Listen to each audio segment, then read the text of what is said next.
So tower defense games are super popular, from Castle Panic to Under Falling Skies. We've actually talked about this style of gameplay a lot.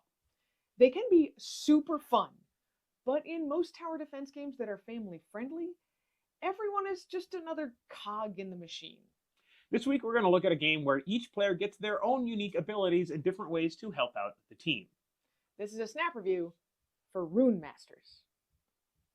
Runemasters is a cooperative tower defense game for up to 4 players. It was designed by Antoine Prono and published by Funforge. It takes about a half an hour to play.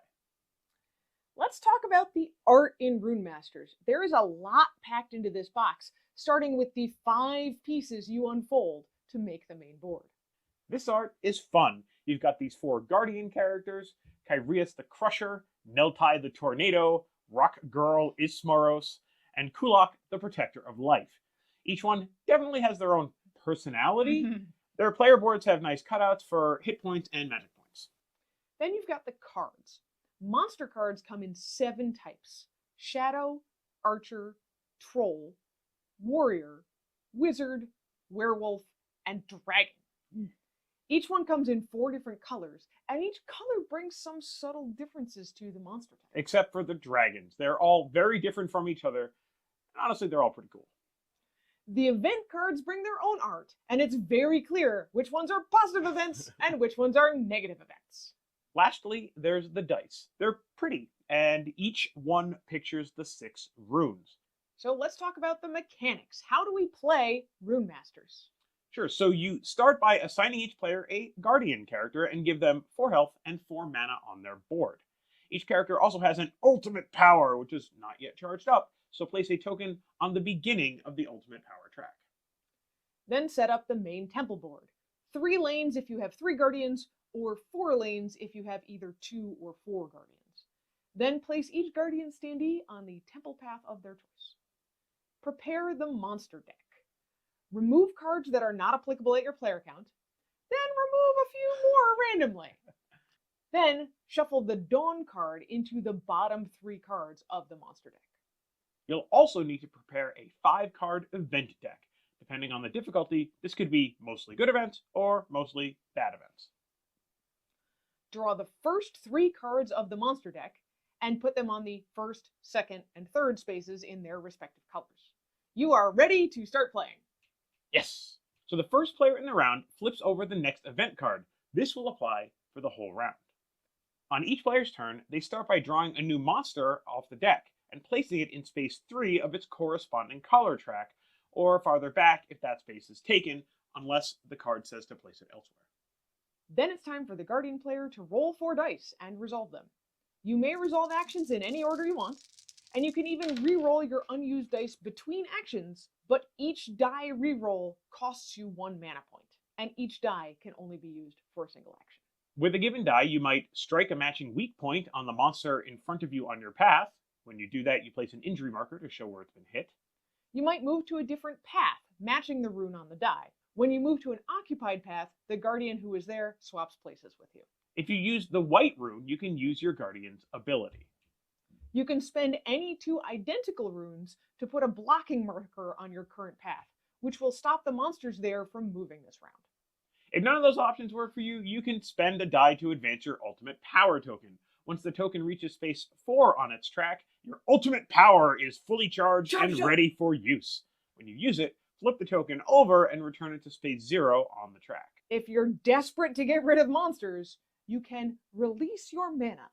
Spend all 4 mana points to destroy the monster that is in contact with your Guardian. That means right on space 1 of your current path.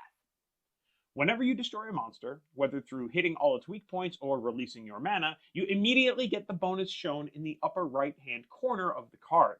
In addition, the monster that was behind it immediately becomes accessible to attack. After you've completed your dice-related actions, it's time for the monsters to move. Each monster moves 1 space toward the temple, if possible. If the monster is already at space 1, it engages in combat, hitting the Guardian for 1 hit point, or the temple if there's no Guardian there. Once the monsters have moved, it's the next player's turn. Don't forget to turn over a new event card every time you get around to the first player again. The game ends either when the Dawn card is revealed from the monster deck, The defenders win! or when the temple is destroyed and all the guardians are defeated. The defenders lose. So, Anitra, let's talk about expectations. What did we expect from Runemasters? I don't know. It's a tower defense game, so I expected something like Castle Panic, but with a little bit more agency since each player is controlling a specific fighter.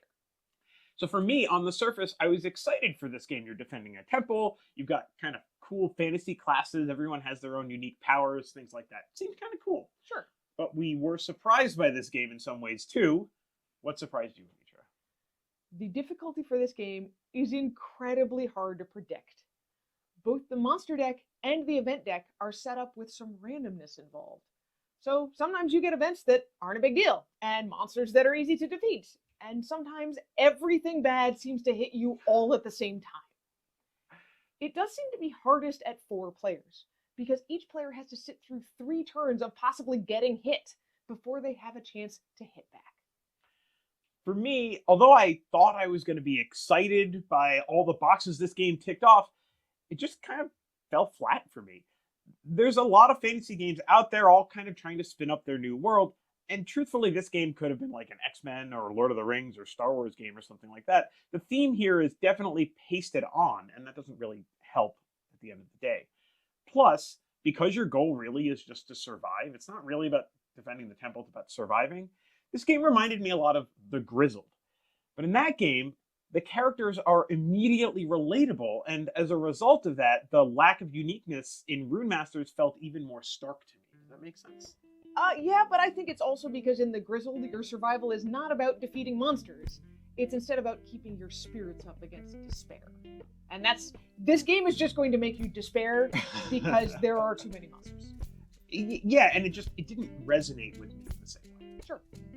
If you and your family really like fantasy themes, and you want a difficult tower defense co-op, you can definitely give Runemasters a try. I think it's best at 2 players. You get more flexibility in where to move, and fewer turns getting hit before you can hit back. We're going to give Runemasters 3 towers out of 5. And that's Runemasters In a snap. And you can reroll on